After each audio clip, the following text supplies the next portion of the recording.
दोस्तों जरा सोचिए, एक आदमी न्यूक्लियर बॉम्ब से मर जाए लेकिन वो फिर से जिंदा होकर एक सुपर हीरो बन जाए। आज की मूवी वॉचमैन में हमें कुछ ऐसा ही देखेंगे दोस्तों।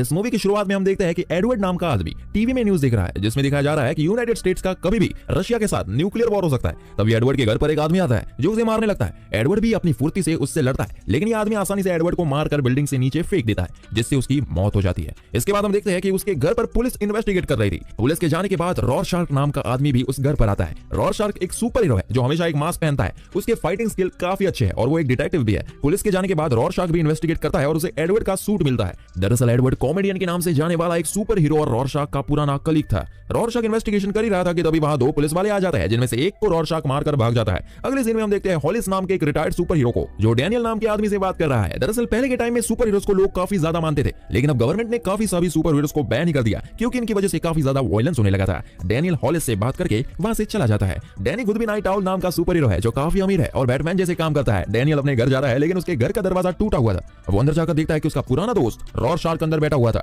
जो खुद भी एक सुपर हीरो है। वो उसे बताता है कि कॉमेडियन की मौत हो चुकी थी। डैनियल कहता है कि शायद किसी चोर ने उसे मारा होगा लेकिन रॉरशार्क को ऐसा नहीं लगता क्योंकि कॉमेडियन काफी खतरनाक सुपर हीरो है जिसे मारना किसी आम चोर के बस की बात नहीं। उसे लगता है कि कोई सभी मास्क वाले सुपर हीरोज को एक एक करके मार रहा है। डैनियल अब एक आम लाइफ जीता है और रॉरशार्क को सजेस्ट करता है कि अब वो भी एक काम छोड़ दे। इसके बाद हम एड्रियन नाम के सुपर हीरो को देखते हैं। एड्रियन दुनिया का स्मार्टेस्ट ह्यूमन बीइंग है और यही उसकी सुपर पावर है। एड्रियन एक ऐसा सुपर हीरो था जिसने कभी मास्क नहीं पहना। इसी की वजह से उसकी रियल आइडेंटिटी सभी लोगों को पता है। इसी बात का फायदा उठाकर उसने एक बहुत बड़ी कंपनी बनाकर काफी पैसा कमाया। यहाँ पर इसका इंटरव्यू हो रहा था जब वहाँ डैनियल उससे मिलने आता है। ये दोनों पुराने दोस्त रह चुके हैं। डैनियल उसे बताता है कि रॉरशार्क को लगता है कि कोई सभी सुपर हीरोज को मार रहा है इसलिए वो उसे अलर्ट करने के लिए आया है। लेकिन एड्रियन की चिंता इस समय कुछ अलग है। वॉर जैसे हालात में रशिया जल्दी यूनाइटेड स्टेट्स पर न्यूक्लियर बॉम्ब से हमला करेगा जिससे काफी लोग मर जाएंगे। इस न्यूक्लियर को खुद जॉन यानी डॉक्टर मैनहट्टन भी नहीं रोक सकता। दरअसल डॉक्टर मैनहट्टन सभी सुपर हीरोज में से सबसे ज्यादा ताकतवर है। वो किसी भी चीज को आसानी से डिस्ट्रॉय कर सकता है बिना उसे हाथ लगाए। मैनहट्टन के पास टेलीपोर्ट और क्लोन करने की पावर्स भी है। अगले सीन में हम देखते हैं कि रॉरशार्क चोरी छुपके डॉक्टर मैनहट्टन से मिलने जाता है लेकिन मैनहट्टन अपनी पावर्स की वजह से जानता था कि वो उससे मिलने आएगा। डॉक्टर मैनहट्टन के पास फ्यूचर देखने की पावर है इसलिए रॉरशार्क चाहता है कि वो पता लगाए कि कॉमेडियन को किसने मारा और इस सब के पीछे कौन है।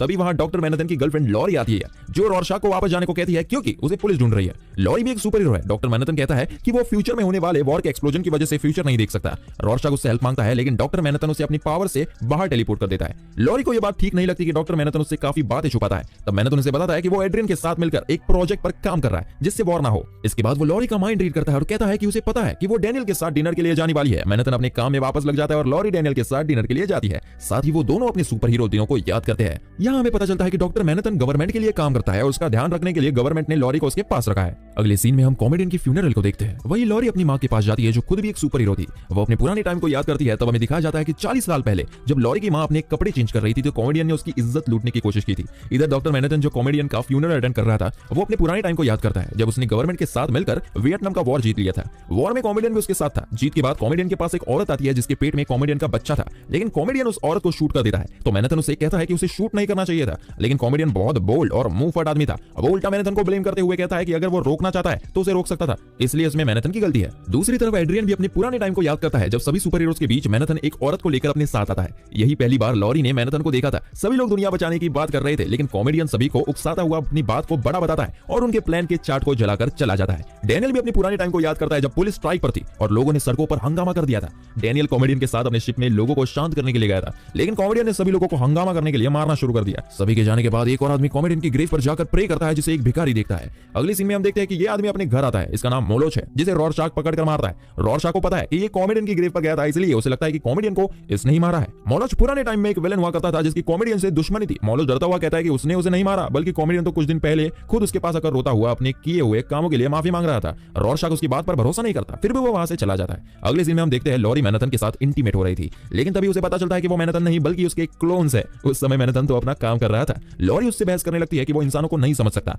गुस्सा होकर लॉरी वहां से डैनियल के घर जाती है। वो उसे कहती है कि वो अपने सुपर हीरो टाइम को याद करना चाहती है इसलिए दोनों रोड में एक जगह जाते हैं जहां उन्हें कुछ गुंडे घेर लेते हैं। इधर मैनहट्टन रेडी होकर खुद को टेलीपोर्ट करके एक इंटरव्यू में जाता है जहां उससे सवाल जवाब किए जाते हैं और वो उनको जवाब देता है। इधर लॉरी और डैनियल सभी गुंडों को आसानी से मार देते हैं। इंटरव्यू में एक इंटरव्यूअर मैनहट्टन से सवाल करते हुए कहता है कि उसके साथ काम करने वाले कई सारे लोगों की मौत कैंसर से हुई है। इसके लिए वो मैनहट्टन को ब्लेम करता है। मैनहट्टन इन सब ब्लेम्स को खारिज करता है लेकिन तब वही उसकी एक्स गर्लफ्रेंड जेनी आती है जिसे कैंसर है और वो चिल्लाते हुए उसे ब्लेम करती है। तो बेचारा मैनहट्टन उसे कहता है कि उसे इस बारे में कुछ भी नहीं पता था। जेनी वहां से चली जाती है और सभी रिपोर्टर्स को घेर लेते हैं जिससे तंग आकर मैनहट्टन वहां से गायब हो जाता है। इधर लॉरी और डैनियल सभी गुंडों को मारने के बाद वहां से चले जाते हैं। डैनियल जब हॉलिस के पास जाता है तो उसे पता चलता है कि मैनहट्टन लाइव टीवी पर गायब हो गया था। मैनहट्टन अब मार्स प्लेनेट पर आ चुका था। वह वो अपने पास्ट को याद करता है जब वो एक नॉर्मल इंसान था और वो जेनी के साथ काफी खुश था। यहाँ